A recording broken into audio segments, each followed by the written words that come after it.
अच्छा जी, कल हमारी डिस्कशन शुरू हुई थी ओवरहेड्स के ऊपर। प्रोडक्शन ओवरहेड्स को कॉस्ट पर यूनिट में कैसे ऐड करते हैं, कॉस्ट पर यूनिट डिटरमिन करने के लिए हमारी जो डिस्कशन थी उसके मुताबिक आपने कॉस्ट पर यूनिट डिटरमिन करनी हो, वो मार्जिनल कॉस्टिंग के तहत हो या वो एब्जॉर्प्शन कॉस्टिंग के तहत हो। मार्जिनल कॉस्टिंग में आपको डायरेक्ट कॉस्ट में वेरिएबल प्रोडक्शन ओवरहेड्स ऐड करने हैं, एब्जॉर्प्शन कॉस्टिंग में आपको डायरेक्ट कॉस्ट में टोटल प्रोडक्शन ओवरहेड्स ऐड करने हैं। सो प्रोडक्शन ओवरहेड्स को कॉस्ट पर यूनिट में ऐड करने का क्या तरीका है, एस्टिमेटेड बेसिस पे हम इनको ऐड करते हैं, तो वो एस्टिमेट डेवलप करने का क्या तरीका है, उसके लिए हमने कहा था कि एब्जॉर्प्शन प्रोसेस की मदद से हम overhead cost per unit estimate करना सीखेंगे।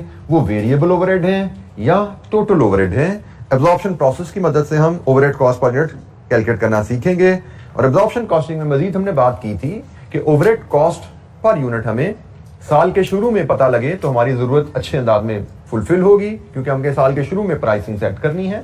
हम साल के शुरू में कॉस्ट जानना चाहेंगे और साल के शुरू में कॉस्ट जानने के लिए चैलेंज क्या था कि भाई ओवरहेड कॉस्ट एक्चुअल कितने इनकर होंगे, बिजली, गैस, किराया, सैलरी की मद में, वो साल के एंड में पता लगते हैं और हमें तो साल के शुरू में चाहिए। तो हमने इस बात सीखी थी कि हम फिर एक अंदाजन ओवरहेड अगले साल हमारा कितना खर्चा होगा, अंदाजन अगले साल हम कितने यूनिट्स बनाएंगे, इस डेटा को लेके हम एस्टिमेटेड ओवरहेड कॉस्ट बना सकते हैं।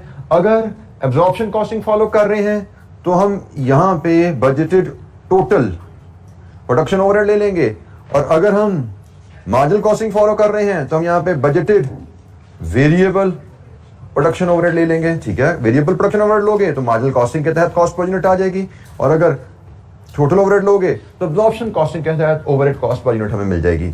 यहां तक हमारी डिस्कशन थी कल। अगर कोई क्वेश्चन है, यहां तक कोई चीज समझ नहीं आई, कोई टर्म समझ नहीं आई तो पूछिए। एब्जॉर्प्शन प्रोसेस जी बेटा,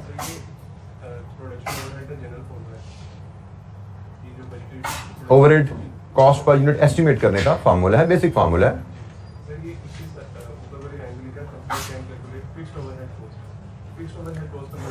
नहीं, it can calculate overhead cost per unit. Yes, मैंने कहा कि अगर आपको फिक्स्ड ओवरहेड चाहिए तो आप यहाँ पे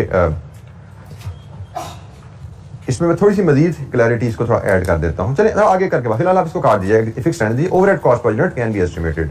और वो मैंने फर्दर कह दिया कि अगर आपको total overhead cost per unit चाहिए तो यहाँ पे टोटल ओवरहेड ले लीजिए, आपको variable overhead cost per unit चाहिए तो यहाँ पे वेरिएबल ले लीजिए। ठीक है,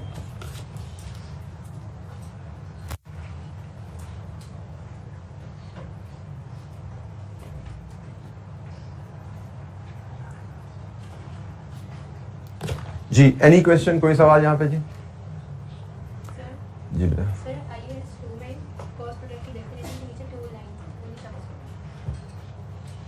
IAS 2 की डेफिनेशन में वैल्यूएशन कॉस्ट पर यूनिट की डेफिनेशन आपको मिलेगी कहीं पे, कहाँ पे है जी वो? यही है जी। ये कौन सी लाइन बेटा समझ नहीं आई? कॉस्ट ऑफ कन्वर्जन का मतलब चाहिए आपको या आगे की बात का?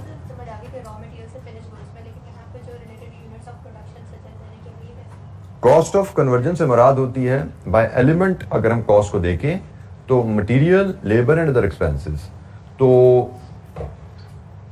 लेबर प्लस जो एक्सपेंसेस होते हैं, बल्कि इसको हम labour plus other expenses including overheads, ठीक है जी, उनको हम कन्वर्जन कॉस्ट कहते हैं। कन्वर्जन कॉस्ट से मुराद वो कॉस्ट जो हम इनकर करते हैं रॉ मटेरियल को फिनिश गुड में कन्वर्ट करने के लिए। ठीक है, रॉ मटेरियल आपके पास आ गया, उसको फिनिश गुड में कन्वर्ट करने के लिए जो आपका कॉस्ट इनकर करते हैं, उसमें लेबर भी आ जाती है, उसमें अदर एक्सपेंसेस भी आ जाते हैं, डायरेक्ट इनडायरेक्ट दोनों। अब हम इस जुमले को पढ़ते हैं। Cost of conversion include cost directly related to units of production such as direct labour. They also include a systematic allocation of fixed and variable production overhead that are incurred in converting materials into finished goods. So conversion cost में आपके variable और fix production overheads भी आ जाते हैं। Direct labour भी conversion cost का हिस्सा है और ओवरहेड्स भी आपकी कन्वर्जन कॉस्ट का हिस्सा है। सिंपल टर्म्स में conversion cost is equal to labour plus production overheads. ये कन्वर्जन कॉस्ट की आपकी एक तरह की अंडरस्टैंडिंग है, मीनिंग है, और यही इस जुमले में बताया गया है।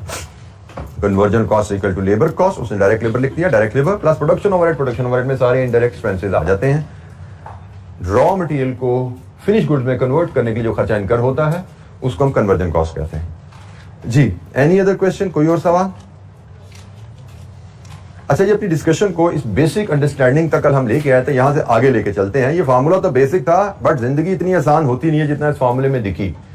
प्रैक्टिकली प्रोडक्शन प्रोसेसेस में देयर आर सर्टेन चैलेंजेस। वो चैलेंजेस क्या हैं? कंपनी में be engaged in producing more than one product. जब company more than one product बना रही है तो कल हमने एब्जॉर्प्शन प्रोसेस में एक बात डिस्कस की थी कि आपका एब्जॉर्प्शन प्रोसेस ऐसा होना चाहिए जो ओवरहेड कॉस्ट को फेयरली कॉस्ट पर यूनिट में एब्जॉर्ब करे। तो अगर आपकी प्रोडक्ट तो एक है तो कॉस्ट पर यूनिट एक आ गया, बात ठीक है। लेकिन अगर आपकी प्रोडक्ट एक से ज्यादा है और एक प्रोडक्ट पे 1 घंटा लग रहा है, एक पे 4 घंटे लग रहे हैं, तो फिर cost overhead cost per unit same नहीं हो सकती। तो यह चैलेंज आ गया। हमने तो जो फॉर्मूला सीखा उसमें तो overhead cost per unit same आ रही थी। प्रैक्टिकली हम कह रहे हैं ज़रा जब एक से ज्यादा प्रोडक्ट्स बनाएगा तो फिर एक ओवरहेड कॉस्ट पर यूनिट नहीं आएगी, एक से ज्यादा ओवरहेड कॉस्ट पर यूनिट आएंगी। So this is a challenge. जो बेसिक हमने बात सीखी थी उससे आगे चलना है तो कुछ और भी सीखना पड़ेगा। Another challenge जो हम फेस करते हैं, कंपनी में भी हैविंग डिफरेंट प्रोडक्शन डिपार्टमेंट्स। मतलब एक जो प्रोडक्ट बनती है, आजकल मॉडर्न मशीनरी का दौर है, there are multiple machinery which are used in making a product. For example से डेस्क की बात करें तो ये डेस्क आपका cutting, assembly, finishing, packing, there are number of department जिनसे गुजर के ये प्रोडक्ट बन रही है। इसी तरह वो चेयर है, वो भी डिफरेंट डिपार्टमेंट से बन रही है। तो होता क्या है कि ऑर्गेनाइजेशन में देयर आर डिफरेंट डिपार्टमेंट्स जिनसे गुजर के एक प्रोडक्ट बनती है। और प्रैक्टिकली बात का ये भी देखा गया है कि एक प्रोडक्ट 4 डिपार्टमेंट से गुजर के बन रही है और एक प्रोडक्ट 3 डिपार्टमेंट से गुजर के बन जाती है, क्योंकि वो छोटी प्रोडक्ट है, उसमें कम फंक्शन परफॉर्म होते हैं। सो जब मल्टीपल प्रोडक्ट्स में आप जाते हैं और मल्टीपल प्रोडक्ट के साथ मल्टीपल डिपार्टमेंट्स भी आ जाते हैं तो कहानी फिर इतनी आसान रहती नहीं जितनी इस फॉर्मूले में नजर आ रही थी। अब ये प्रोडक्ट 4 डिपार्टमेंट से गुजर के बनी है, ये प्रोडक्ट 3 डिपार्टमेंट से गुजर के बनी है, तो भाई इसको 4 डिपार्टमेंट में जो खर्चा हुआ है वहां से हिस्सा मिलना चाहिए। इंसाफ का तकाजा यह है, क्योंकि फेयर का वर्ड आ गया था। वो प्रोडक्ट 3 डिपार्टमेंट से गुजर के बनी है तो उसको 3 डिपार्टमेंट से हिस्सा मिलना चाहिए। तो जब हम डिपार्टमेंट्स और मल्टीपल प्रोडक्ट्स में जाते हैं तो ये फार्मूला इज नॉट सफिशिएंट। ये फार्मूला तभी काम करेगा जब एक ही प्रोडक्ट आप बना रहे हैं। तो एक प्रोडक्ट बना रहे हैं तो शायद वो तो 4 डिपार्टमेंट है, 3 है, उन सबसे गुजर के बन रही होगी, तब तो ये फार्मूला काम करेगा। लेकिन प्रोडक्ट एक से ज्यादा हो या आपके डिपार्टमेंट्स एक से ज्यादा हैं और मल्टीपल प्रोडक्ट डिफरेंट डिपार्टमेंट से गुजर रही हैं, डिफरेंट डिपार्टमेंट में डिफरेंट टाइम स्पेंड कर रही हैं। मतलब कटिंग में इस पे 4 घंटे लगे हैं, कटिंग में उस पे भी 4 घंटे लगे हैं, असेंबली में इस पे 3 घंटे लगे हैं, असेंबली में उस पे 15 मिनट लगे हैं। सो हर प्रोडक्ट की डिफरेंट डिपार्टमेंट में टाइम स्पेंड करने की रिक्वायरमेंट फर्क हो सकती है, depending upon product design, depending upon product specification. तो हमने जो बात की थी एब्जॉर्प्शन कॉस्टिंग प्रोसेस फेयर होना चाहिए। तो फेयर तो भाई तभी है कि टाइम एंड एफर्ट की रिफ्लेक्शन नजर आए ओवरहेड कॉस्ट में। तो जिस डिपार्टमेंट में जो प्रोडक्ट जितना टाइम गुजारे उसके मुताबिक उधर से उसको हिस्सा मिले, ये एब्जॉर्प्शन प्रोसेस का तकाजा नजर आता है और बेसिक फॉर्मूला वहां पे फेल होता है। तो जब हम ये 2 प्रॉब्लम सामने लाते हैं तो हमें एहसास होता है कि शायद हमें एब्जॉर्प्शन प्रोसेस को सिंपल फार्मूला से निकाल के थोड़ा सा बढ़ाने की जरूरत है, थोड़ा सा उसको एक्सपांड करने की जरूरत है। तो जनाब उसके लिए हम प्रॉपर डिटेल एब्जॉर्प्शन प्रोसेस की तरफ जाते हैं। हमारे पास एब्जॉर्प्शन प्रोसेस जो एक सिस्टमैटिक एब्जॉर्प्शन प्रोसेस हम सीखने जा रहे हैं, जिस पे जनरली यहां से आप समझिएगा ये आप एग्जामिनर क्वेश्चन जो सेक्टर में शुरू होते हैं वो नॉलेज यहां से शुरू होने जा रहा है। पीछे हमने बैकग्राउंड बिल्ड की थी कल ओवरहेड की बाद। आप ओवरहेड में एक बात बताना भूल गया, हमारे ओवरहेड पे एक चैप्टर नहीं है, हमारे पास ओवरहेड के 2 चैप्टर हैं। वो मैं भूल इसलिए गया कि पहले मैं किताब बनाते भी वो भूल चला था, क्योंकि वो चैप्टर पिछले सेमेस्टर में हमारे सिलेबस में नहीं था। मतलब सिलेबस में था, किताब में नहीं था, तो इसलिए हमारे सिलेबस में भी ना हुआ।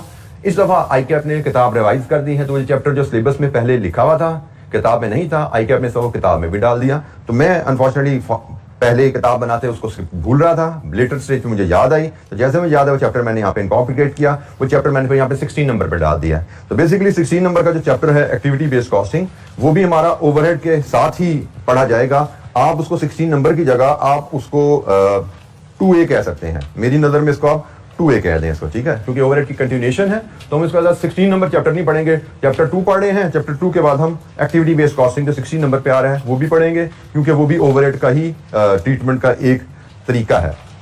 तो एनीवेज ये मैं थोड़ी सी मेरी बात ध्यान में आई तो मैंने कहा आपको भी क्लियर कर दूं कि हम ये कंटिन्यूएशन में 2A और फिर आगे हम चल रहे होंगे। अच्छा जी, तो हमने बात की हमें एक सिस्टमैटिक अप्रोच की जरूरत है। ये जो 2 मसले आए, ये 2 मसले हल करने हैं तो हमें एक सिस्टमैटिक अप्रोच से एब्जॉर्प्शन प्रोसेस को अप्लाई करना है, not using this simple formula. अच्छा, this approach involves different steps.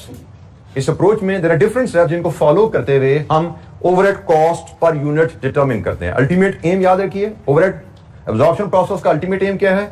Overhead cost per unit estimate करना। एक ये फार्मूला सीखा था overhead cost per unit estimate करने का, और अब हम कह रहे हैं फार्मूला काफी नहीं है, हमें सिस्टमैटिक अप्रोच से overhead cost per unit calculate करना सीखनी है। तो उसके लिए there are different stages, stepwise approach है। तो हम stepwise one by one इनको पढ़ते हैं, इनको सीखते हैं और फिर आगे जाके क्वेश्चंस भी आएंगे, उन पे हम इनको अप्लाई भी करेंगे। पहला स्टेप, आपने जब भी किसी अदारे में, अपनी फैक्ट्री में ओवरहेड कॉस्ट, मैं फिर एक बार क्लियर कर दूं, जब भी मैं अब ओवरहेड बोल रहा हूं यहां पे, तो मैं प्रोडक्शन ओवरहेड का मतलब है मेरा, ठीक है, क्योंकि हम प्रोडक्शन कॉस्ट से डील कर रहे हैं। हम production cost per unit determine करने की बात कर रहे हैं, हम सिर्फ प्रोडक्शन ओवरहेड से डील कर रहे हैं। तो मैं बोल रहा हूं, लेकिन मतलब इसका प्रोडक्शन ओवरहेड्स ही है, जिसको फैक्ट्री ओवरहेड्स भी कहा जाता है, क्योंकि प्रोडक्शन कॉस्ट, फैक्ट्री कॉस्ट एक ही मतलब है। ये भी मैं कई दफा आपके सामने बोल चुका हूं। प्रोडक्शन कॉस्ट कह दिया जाए, फैक्ट्री कॉस्ट कह दिया जाए, एक ही बात है। प्रोडक्शन ओवरहेड कह दिया जाए, फैक्ट्री ओवरहेड कह दिया जाए, एक ही बात है। तो जनाब हम ऐसा सिस्टम डेवलप करने जा रहे हैं जिसकी मदद से हम ओवरहेड फैक्ट्री में जो डिफरेंट हेड्स में इनकर हो रहे हैं, उनको एक सिस्टमैटिक अप्रोच से फेयर वे में कॉस्ट पर यूनिट का अंदाजा लगा पाए।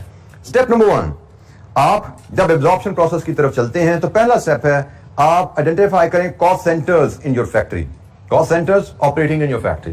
कॉस्ट सेंटर से मुराद होता है डिपार्टमेंट। कॉस्ट अकाउंटिंग के लैंग्वेज में कॉस्ट सेंटर से मुराद है departments operating in the factory. जैसे मैंने अभी नाम लिए थे, आपकी फैक्ट्री में कटिंग डिपार्टमेंट है, असेंबली डिपार्टमेंट है, फिनिशिंग डिपार्टमेंट है, पैकिंग डिपार्टमेंट है। These are cost centre, these are departments.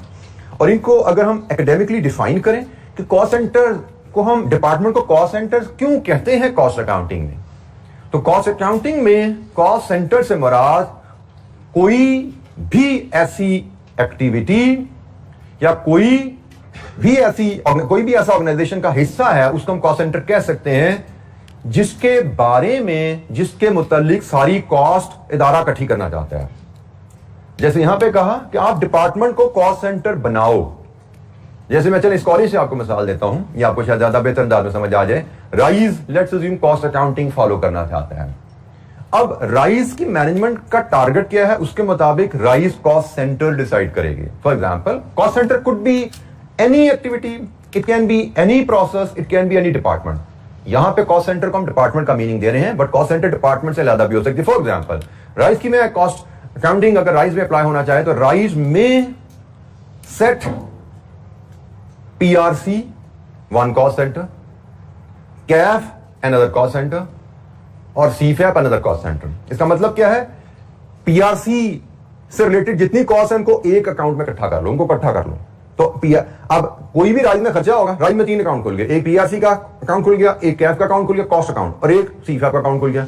कोई भी खर्चा होगा, देखा जाएगा ये खर्चा इन तीनों में से किस एक्टिविटी के लिए हुआ है, जिस एक्टिविटी के लिए उसको डाल दो। ठीक है जी, जिस एक्टिविटी के लिए वो खर्चा हुआ उसको डाल दो। फॉर एग्जांपल, टीचर की सैलरी गई है, ये टीचर किस क्लास को पढ़ाता है, PRC का टीचर है, PRC के खाते डाल दो। कोई क्लास नोट्स टीचर ने कॉपी कराए डिस्ट्रीब्यूशन के लिए, 2-3 पेजेस टेस्ट करवाना था, टेस्ट कॉपी हुआ है, किस क्लास का टेस्ट है, CAF का टेस्ट है, CAF के खाते डाल दो। सो क्लास खर्चे की डिटेल पकड़ी, जो खर्चा जिस कॉस्ट सेंटर से रिलेट करता है उस कॉस्ट सेंटर की अकाउंट में उसको इकट्ठा करते जाओ। कॉस्ट सेंटर डिक्लेयर किया जाता है जब हम किसी एक्टिविटी से रिलेटेड, किसी डिपार्टमेंट से रिलेटेड कॉस्ट को इकट्ठा करना चाहते हैं, उसको कॉस्ट सेंटर डिक्लेयर करके उस पर टैग लगाया या कॉस्ट सेंटर है, इसका मतलब खर्चा जो भी आए, देखो इसको रिलेट करता है, इसके खाते डाल दो।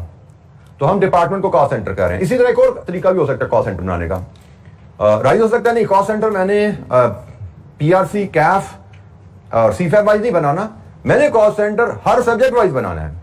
CAF 1 एक कॉस्ट सेंटर है, CAF 2 दूसरा कॉस्ट सेंटर है, CAF 3 तीसरा cost centre and so on.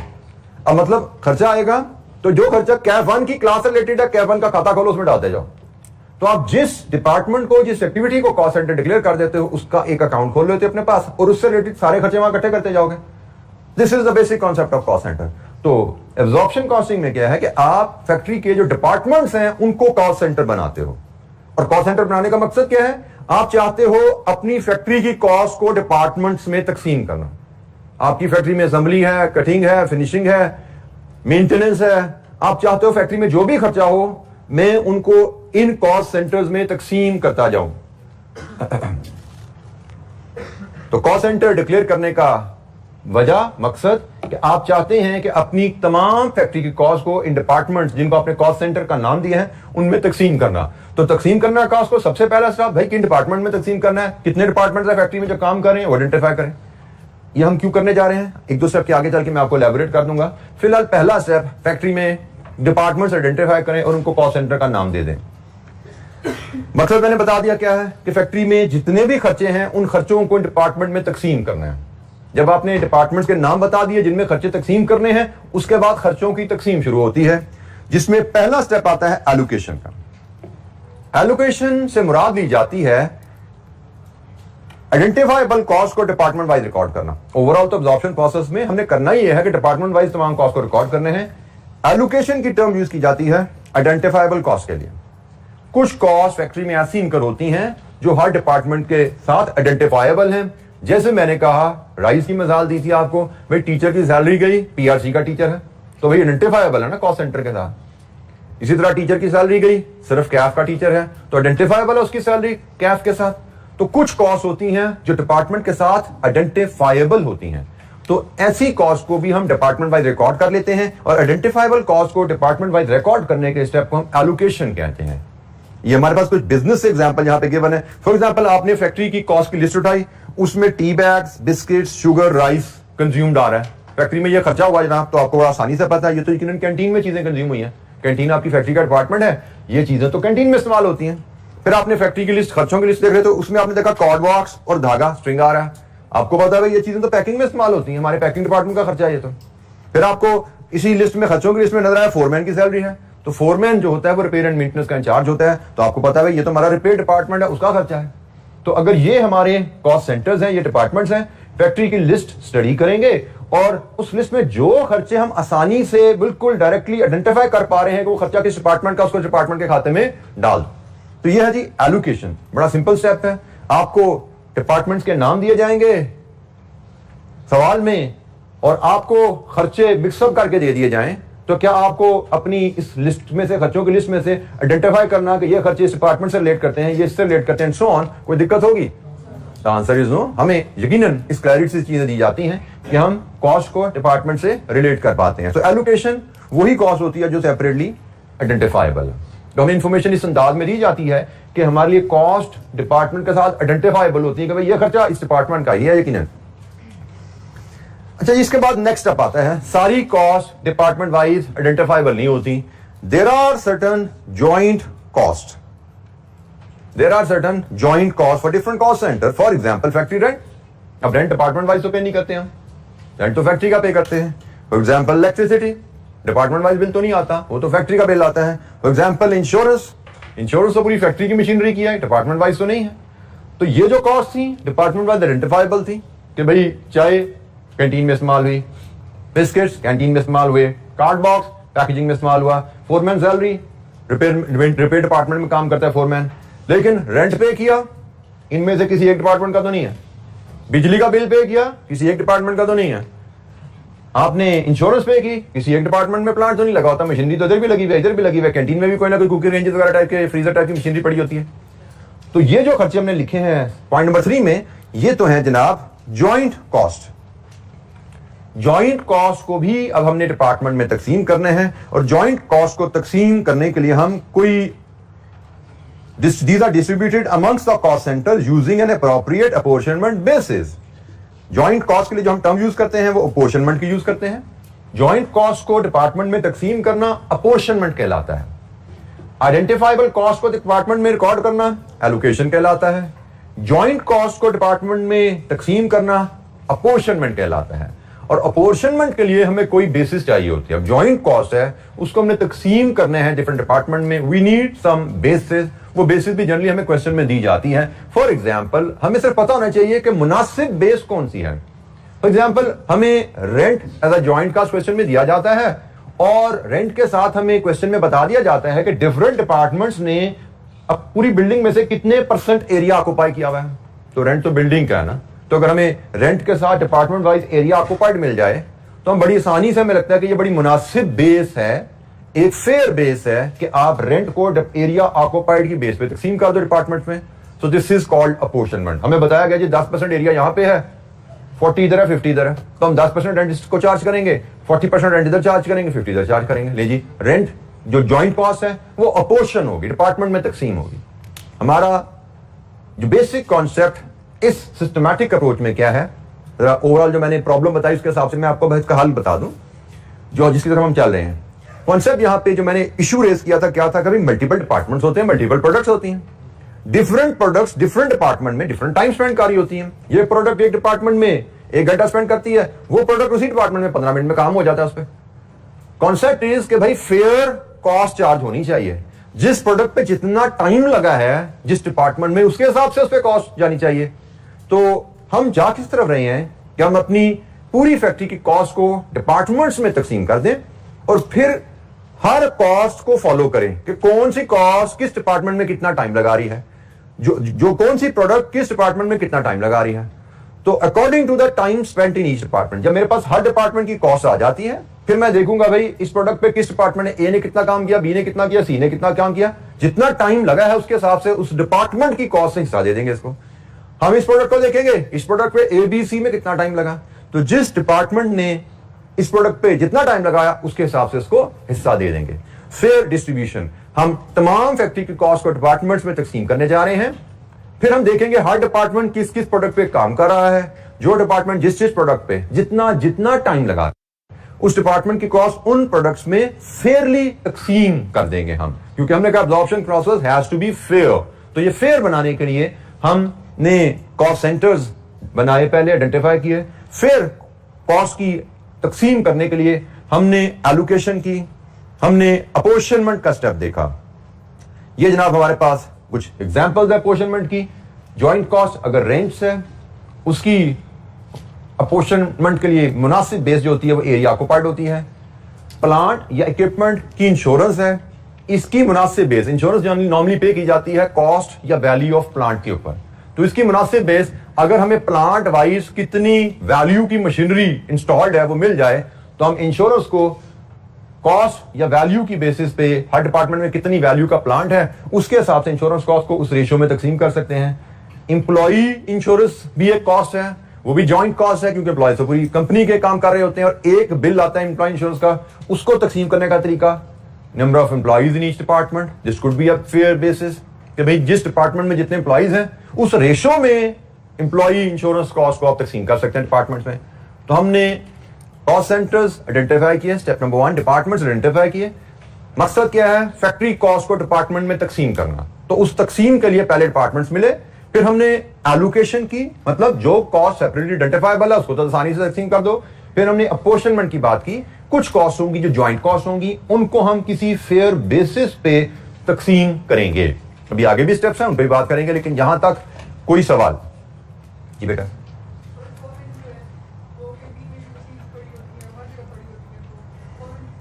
Foreman basically higher किया जाता है रिपेयर एंड मेंटेनेंस के लिए, और वो रिपेयर एंड मेंटेनेंस यकीनन अपने डिपार्टमेंट के अलावा बाकी की करता है ना। रिपेयर एंड मेंटेनेंस एक डिपार्टमेंट बनाया जाता है अदारे में, जिसका काम होता है कि फैक्ट्री में जो डिफरेंट डिपार्टमेंट्स काम कर रहे हैं उन डिपार्टमेंट में जो भी मशीनरी चल रही है जिसको रिपेयर एंड मेंटेनेंस की जरूरत है उसको रिपेयर किया जाए। वो कैंटीन में भी जाएगा, वो कटिंग में भी जाएगा, वो असेंबली में भी जाएगा। बिल्कुल ठीक है, आपने ठीक कहा, but how it will affect our costing, इस पर हमें बात करनी है। इस पर भी हमें बात करनी है, दिस विल बी डिस्कस्ड। फिलहाल हम अपोर्शनमेंट तक आए हैं, इससे अगले स्टेप में जो आप बात आइडेंटिफाई हाईलाइट करना चाह रही हैं उसको बड़ी डिटेल में डिस्कस करेंगे, ठीक है। फिलहाल हमने कहा हमें फेयर बेसिस चाहिए, वो बात आपकी ठीक है, बात जो करनी है फेयर करनी है। तो फेयरनेस की तरफ चलते हुए ये प्रॉब्लम आएगा जो आप कह रही हैं, इसको कैसे हल करेंगे वो हमारा स्टेप नंबर 4 उसमें हम हल करेंगे, ठीक है। फिलहाल हम स्टेप नंबर 3 अपोर्शनमेंट तक आए हैं कि हमने फैक्ट्री में डिपार्टमेंट्स आइडेंटिफाई किए, हमने उन डिपार्टमेंट में आइडेंटिफाइबल कॉस्ट को एलोकेट कर दिया, और हमने ऐसी जॉइंट कॉस्ट जो फैक्ट्री की जो डिपार्टमेंट वाइज आइडेंटिफाइबल नहीं है उनको अपोर्शन करेंगे। जी कोई सवाल? एक एक्टिविटी है हमारे पास अपोर्शनमेंट की, इलस्ट्रेशन 1, लेट्स डू दैट। इसको जरा देखते हैं, अपोर्शनमेंट की एक्टिविटी इलस्ट्रेशन 1। ये जी एक छोटी सी activity. ABC Limited has 4 departments in its factory, namely assembly, finishing, maintenance and canteen. ये 4 departments हैं। The following are budgeted costs for the next period. Next period की budgeted cost हमें दी गई है, estimated cost दी गई है। Indirect material 20,000, rent 15,000, electricity 10,000, machine depreciation 5,000, indirect labor 16,520, direct labor 1,25,000। The following information is also available. ये कुछ मजीद information हमें factory के बारे में दी गई है। Area in square metre, area in square metres, total कितना है फैक्ट्री का और डिपार्टमेंट वाइज कितना है। Kilowatt hours consume, kilowatt hours आपकी पावर या इलेक्ट्रिसिटी की कंजम्पशन का यूनिट है, ठीक है। एक तो हम लोकली घरों में बिजली कंज्यूम करते हैं, उसका मेजर यूनिट्स होता है। लेकिन इंडस्ट्रियल जो यूनिट, क्योंकि इंडस्ट्री में बहुत ज्यादा बड़े स्केल पे बिजली कंज्यूम की जाती है, तो वहां पे किलोवाट आवर्स अक्सर इंडस्ट्रीज में यूज की जाती है to determine the electricity consume. तो किलोवाट आवर कंज्यूम हमारी फैक्ट्री में टोटल 10,000 हैं और डिपार्टमेंट वाइज उनकी तकसीम भी बता दी गई है। मशीन वैल्यू, टोटल हमारी कंपनी की मशीन वैल्यू रुपीज में 1 लाख है और डिफरेंट डिपार्टमेंट्स में कितनी वैल्यू की इंस्टॉल्ड है 1 लाख का ब्रेकअप हमें दे दिया गया है। स्टाफ मेंबर्स टोटल फैक्ट्री में कितने हैं, डिफरेंट डिपार्टमेंट में कितने लोग काम कर रहे हैं, ब्रेकअप आ गया उसका। डायरेक्ट लेबर आवर्स टोटल कितने काम किए हमने और इन 2 डिपार्टमेंट में कितने लगे, यहां पे डायरेक्ट लेबर आवर्स नहीं लगे। ये क्यों नहीं लगे, इसका जवाब आप कल मुझे दे पाएंगे, कल समझ आएगी। फिलहाल तो भाई नहीं लगे तो नहीं लगे।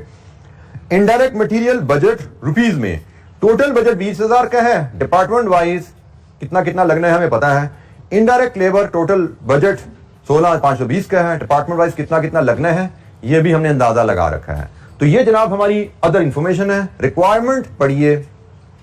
रिक्वायरमेंट है जी, using an appropriate basis apportion joint cost and calculate total overheads for each department. हर डिपार्टमेंट के टोटल ओवरहेड्स बताइए कितने हैं। तो जनाब हमारे पास टोटल डिपार्टमेंट्स गिवन हैं 4, 1, 2, 3, 4 और हमारी फैक्ट्री की कॉस्ट की डिटेल हमें दी गई है। ये हमने इस कॉस्ट में से ओवरहेड कॉस्ट को इन 4 डिपार्टमेंट में तकसीम करना है, ये हमें कहा जा रहा है। इस कॉस्ट में से ओवरहेड कॉस्ट को हमने 4 डिपार्टमेंट में तकसीम करना है। This is what we have been asked. मैं इसमें ओवरहेड का वर्ड यहां पे इसलिए डाल दिया क्योंकि इस कॉस्ट में एक कॉस्ट है जो ओवरहेड नहीं है, क्योंकि ये डायरेक्ट कॉस्ट है, दिस इज नॉट ओवरहेड। हमने ख्याल करना है, हमारी रिक्वायरमेंट कह रही है कि भाई overhead cost for each department बनाइए। तो हमने इसमें से जो ओवरहेड के एलिमेंट हैं सिर्फ उनको पिक करके डिपार्टमेंट वाइज तकसीम करना है। ओवरहेड कॉस्ट को डिपार्टमेंट्स में तकसीम करना, अगर आप स्टेप फॉलो करें एब्जॉर्प्शन के, स्टेप नंबर 1 डिपार्टमेंट्स आइडेंटिफाई करो, वो हमें बता दिए गए हैं। स्टेप नंबर 2 एलोकेशन, ऐसी ओवरहेड कॉस्ट जो डिपार्टमेंट वाइज जिनका ब्रेकअप अवेलेबल है उनको उस ब्रेकअप के मुताबिक डिपार्टमेंट में रिकॉर्ड कर दो। स्टेप नंबर 3 अपोर्शनमेंट, ऐसी कॉस्ट जिनका डिपार्टमेंट वाइज ब्रेकअप अवेलेबल नहीं है उनके लिए कोई सूटेबल बेस यहां से सिलेक्ट करो। सूटेबल बेस, इस लॉन्ग लिस्ट में से जो सूटेबल है उसको सिलेक्ट करो और उस बेस के मुताबिक जॉइंट कॉस्ट को तकसीम कर दें। तो जनाब हम इस प्रोसेस के लिए अपनी वर्किंग शुरू करते हैं। इलस्ट्रेशन 1, हमने अपनी टोटल ओवरहेड कॉस्ट को 4 डिपार्टमेंट में तकसीम करना है। तो हम 4 डिपार्टमेंट्स के लिए 4 कॉलम बनाते हैं। इसका स्टैंडर्ड फॉर्मेट है जी हमारे पास 1, 2, 3, 4 और एक कॉलम हम बनाते हैं टोटल कॉस्ट जिसको हमने तकसीम करने हैं और एक कॉलम बनाते हैं बेसिस, जिस बेसिस पे उस कॉस्ट को तकसीम करना है। तो जनाब यहां पे डिस्क्रिप्शन ऑफ द कॉस्ट आएगी, यहां पे बेसिस आएंगी, किस बेसिस पे कॉस्ट को तकसीम करने जा रहे हैं। इधर टोटल कॉस्ट आएगी जिसको तकसीम करने जा रहे हैं और आगे डिपार्टमेंट्स आ जाएंगे जो हमारे पास 4 हैं। Assembly, finishing, maintenance and canteen.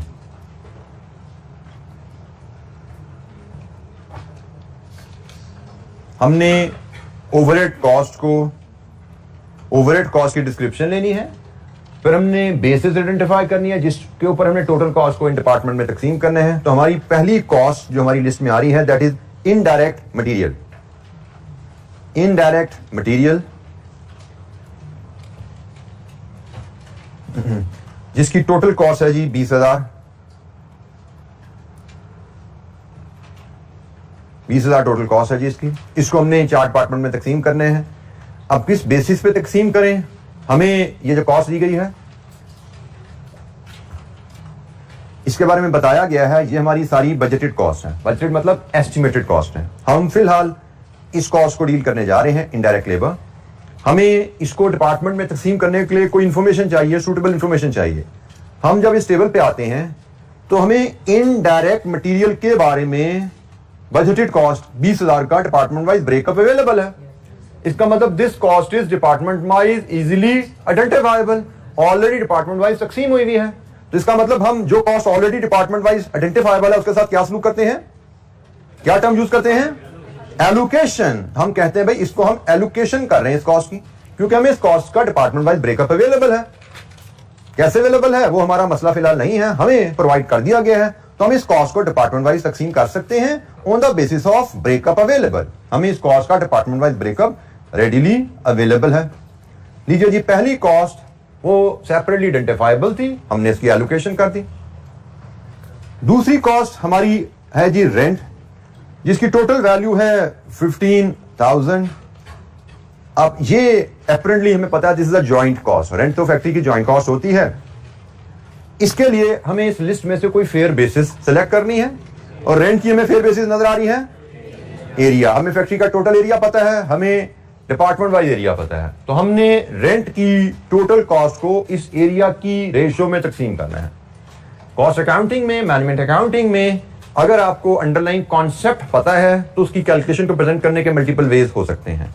अब ये जो हम बात करने जा रहे हैं, कभी रेंट की कॉस्ट को तकसीम करना on the basis of this area, हमें इस कैलकुलेशन को प्रेजेंट करने के कई तरीके हमारे पास हो सकते हैं। मे बी मैं एक तरीका जो आपसे शेयर करूं, आप इसका कोई पास पेपर करने जाओ, उसकी प्रेजेंटेशन वहां पे कोई डिफरेंट हो। यहां पे मैं एक चीज क्लियर कर दूं कि आपको आंसर में जो मेथड दिए गए हैं उनको नहीं सीखना।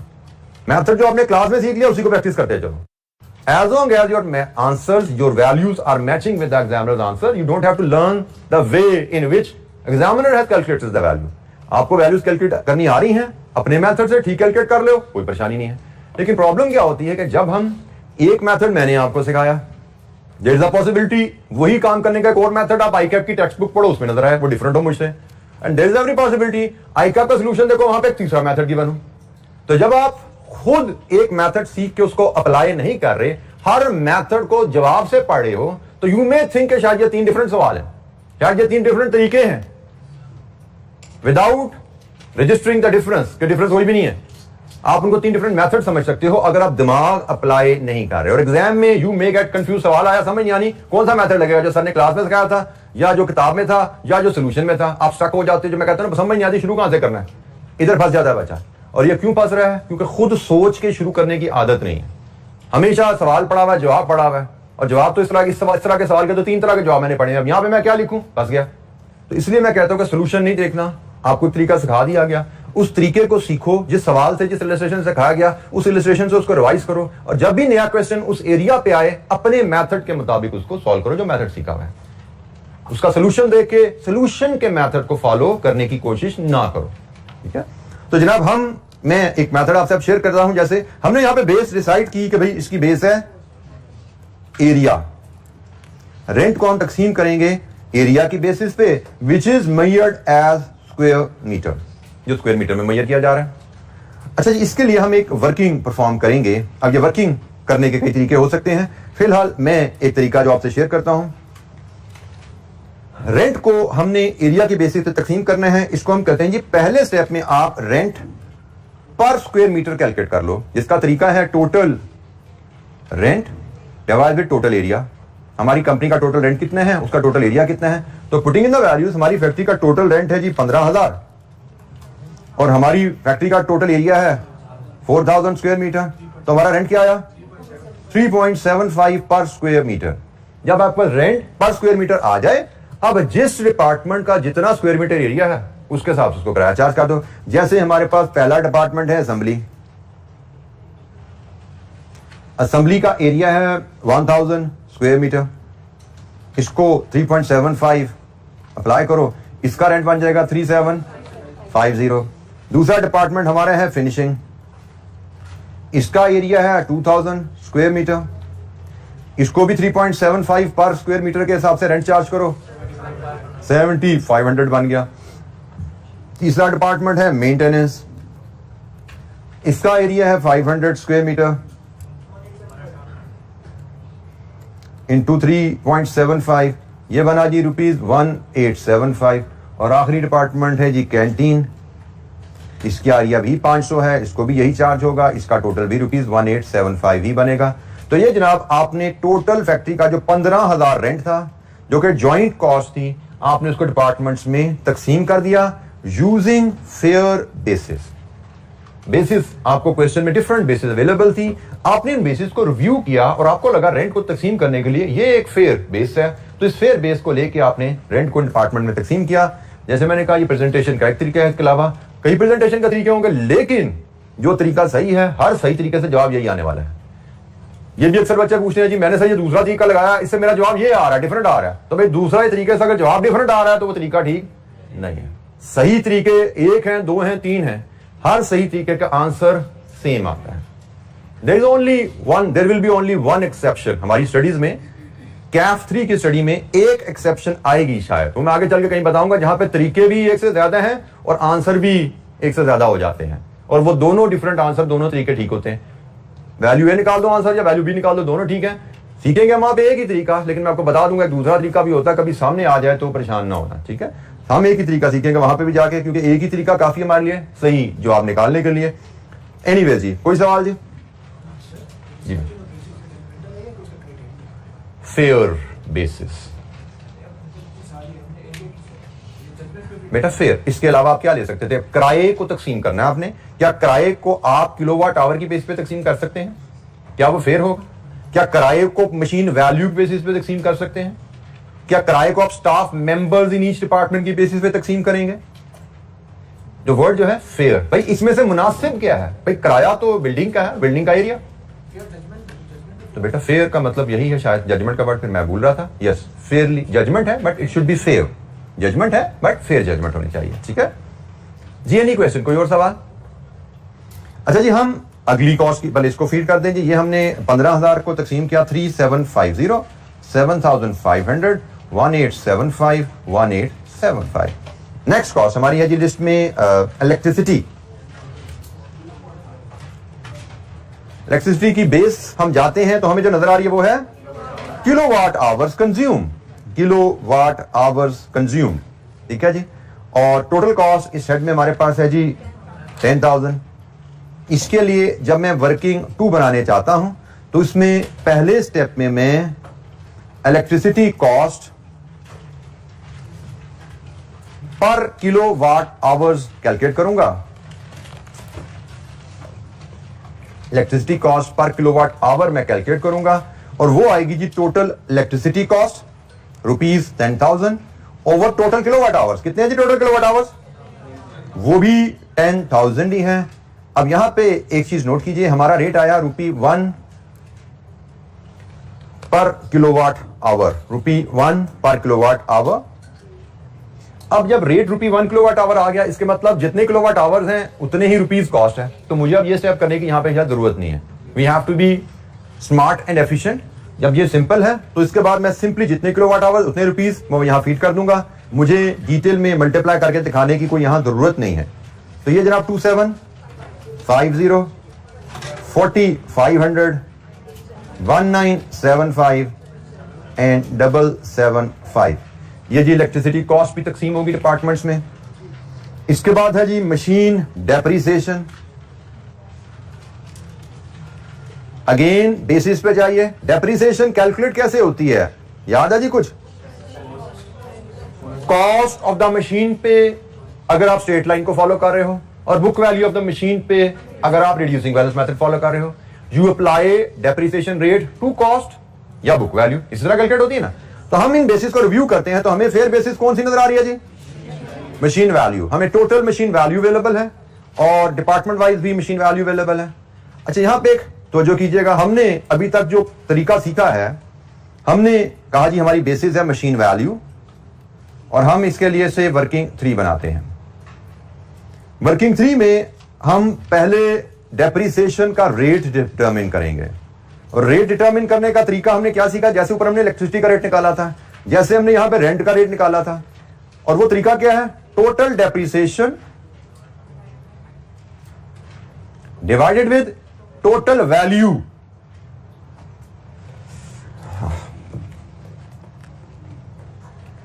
Total value of machine. तो putting in the values, total depreciation कितनी है जी हमारी? 5,000 रुपीज और total value of machine 100,000 rupees. अब यहां पे एक तरह फर्क देखिएगा, इधर न्यूमिनेटर में भी रुपीज है, डिनोमिनेटर में भी रुपीज है। ऊपर क्या था? रुपीज किलोवाट आवर, तो रुपीज पर किलोवाट आवर आ गया। इधर क्या था? Rupees meter square, rupees per meter square आ गया। डेप्रिसिएशन में आए हैं तो न्यूमरेटर में भी रुपीज है, डिनोमिनेटर में भी रुपीज है। जब इस तरह का केस आ जाए तो इस केस में फिर जो रेट निकलता है वो एज परसेंटेज निकाला जाता है। अब यहां pay rupees per square metre या पर किलोवाट आवर नहीं आएगा, ये रुपीज ओवर रुपीज है। तो यहां पे इस तरह के केसेस में जब आपकी बेस भी रुपीज में है, कॉस्ट होती रुपीज में है, बेस भी रुपीज में आ जाए तो फिर आपका रेट परसेंटेज में निकलता है। ठीक है, तो ये ख्याल रखना है जब भी अपोर्शनमेंट करते हुए आपकी बेस भी रुपीज में आ जाए तो रेट परसेंटेज में निकलेगा। अब यहां से मैं पता लगा हमारा डेप्रिसिएशन का रेट 5% ऑफ मशीन वैल्यू है। अब हर डिपार्टमेंट की मशीन वैल्यू हमारे पास है जी। ये नहीं पढ़ा बेटा, डेप्रिसिएशन का कॉन्सेप्ट मैंने आपसे क्लास में शेयर किया हुआ। डेप्रिसिएशन क्या होती है कि बताया था ना, तुम ऐसे ही सीधा हो गया जैसे नहीं बताया था। मैं बताया था कि नहीं बताया था? डेप्रिसिएशन क्या होती है बताया था? बताया था। डेप्रिसिएशन प्लांट एक हमने खरीदा जिसकी लाइफ 10 साल है। वो प्लांट जो हमने खरीदा, जब खरीदा तो अगले 10 साल हमने इसको इस्तेमाल करना है, उसको हम एज एसेट रिकॉर्ड करते हैं। और फिर 10 साल जैसे जैसे उसको इस्तेमाल करते रहते हैं, उसकी कॉस्ट को हर साल कुछ कुछ करके प्रॉफिट एंड लॉस को एज एक्सपेंस चार्ज करते रहते हैं, क्योंकि इस्तेमाल की वजह से वो एसेट आहिस्ता आहिस्ता उसकी वैल्यू कम होती जाती है। और वो वैल्यू को एज डेप्रिसिएशन एक्सपेंस बुक करने के लिए हम एक रेट यूज करते हैं। जैसे मैंने कहा, अगर मैंने एसेट को 10 साल इस्तेमाल करना है तो मेरा डेप्रिसिएशन का रेट होगा 10%। हर साल उसकी कॉस्ट का 10% कम करते जाओ। अगर एसेट को मैंने 20 साल इस्तेमाल करना है तो मेरा रेट होगा 5%। हर साल एसेट की कॉस्ट का 5% हिस्सा कम करते जाओ ताकि 20 साल में वो जीरो हो जाए, खत्म हो जाएगा 20 साल में। एसेट लाइफ 20 साल है तो 20 साल मैंने इस्तेमाल करना है तो उसकी कॉस्ट को 20 साल में तकसीम करना है। तो डेप्रिसिएशन होती है वो आपको एसेट की वैल्यू की तकसीम, सालाना तकसीम नजर आती है कि भाई एसेट की वैल्यू में से सालाना हमने कॉस्ट में कितना चार्ज करना है। तो हमें बताया कि भाई 1 लाख की मशीनरी है, आप सालाना 5,000 उसमें से चार्ज कर रहे हो, इसका मतलब आप 5% ऑफ द वैल्यू चार्ज कर रहे हो। तो जब हमारी पॉलिसी है 5% ऑफ द वैल्यू की, वो हमें रेट यहां से पता लग गया। अब हम डिपार्टमेंट वाइज देख लेते हैं कि भाई हमारे डिपार्टमेंट जो है, एक असेंबली है, एक हमारे पास फिनिशिंग है, एक हमारे पास मेंटेनेंस है और एक हमारे पास कैंटीन है। हर डिपार्टमेंट में जितनी मशीन वैल्यू है उस पे 5% डेप्रिसिएशन चार्ज करेंगे। असेंबली में 45,000 की मशीन है हमारे पास, तो इसका 5%, इसकी डेप्रिसिएशन कितनी होगी? 2250। फिनिशिंग में हमारे पास 35,000 की मशीनरी है, इस पे 5% के हिसाब से इसका सालाना कॉस्ट कितनी है? 1750। मेंटेनेंस डिपार्टमेंट में हमारे पास 11,000 की मशीनरी है, इसका 5% 550। और कैंटीन डिपार्टमेंट में हमारे पास 9,000 की मशीनरी है, इसका 5% 450। जनाब, ये जो हमारी 5,000 की टोटल डेप्रिसिएशन थी उसको हमने हर डिपार्टमेंट में तकसीम कर दिया। अपोर्शनमेंट, जॉइंट कॉस्ट को डिपार्टमेंट्स में तकसीम करना। तो ये जनाब हमारी जॉइंट कॉस्ट जो डेप्रिसिएशन थी उसकी तकसीम हमारे पास आ गई है। इस तकसीम को भी हम रिकॉर्ड कर लेते हैं। मशीन डेप्रिसिएशन जो 5,000 की है उसकी तकसीम 2250, उसकी तकसीम 1750, उसकी तकसीम 550 और 450।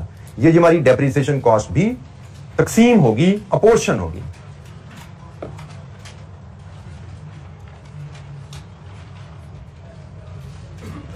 हमारी लिस्ट में एक आखिरी कॉस्ट रह गई है, वो है जी इनडायरेक्ट लेबर।